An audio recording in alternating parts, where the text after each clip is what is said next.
જૂનાગઢના હવામાન નિષ્ણાંત પરેશ ગોસ્વામીએ આગાહી કરી ગુજરાત પર વાવાઝોડાનો ખતરો છે। અરબ સાગરમાં લો પ્રેશર બન્યા બાદ ઉત્તર પશ્ચિમ દિશામાં ગતિ કરે તેવી સંભાવના છે। અરબ સાગરમાં વાવાઝોડું બને તેવા પરિબળો સક્રિય છે। આગામી સમયમાં લો પ્રેશર વાવાઝોડું બને તેવી સંભાવના છે। જો વાવાઝોડું બનશે તો શ્રીલંકા તરફથી શક્તિ નામ આપવામાં આવશે। ગુજરાત પર ફરી વાવાઝોડાનો ખતરો તોડાઈ રહ્યો છે। હવામાન નિષ્ણાંત પરેશ ગોસ્વામીએ આગાહી કરી છે।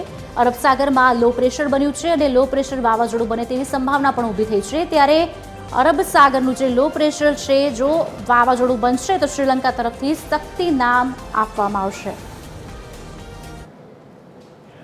ગુજરાતની અંદર ફરીથી એક વાવાઝોડાનો ખતરો તોડાઈ રહ્યો છે, કેમ કે ઘણા દિવસથી ગોવાથી દક્ષિણ પશ્ચિમની અંદર એક વરસાદી સિસ્ટમ બની રહી હતી। એ સાયક્લોનિક સર્ક્યુલેશન બન્યું અને અમે ઘણા સમયથી જે અનુમાન લગાવી રહ્યા હતા કે 22 મે આસપાસ આ સિસ્ટમ છે લો પ્રેશરમાં પરિવર્તિત થશે, પણ આ સિસ્ટમ છે આજે 21 મે 2025ના રોજ લો પ્રેશરમાં પરિવર્તિત થઈ ચૂકી છે। અત્યારે મજબૂત લો પ્રેશર અરબ સાગરની અંદર બન્યું છે।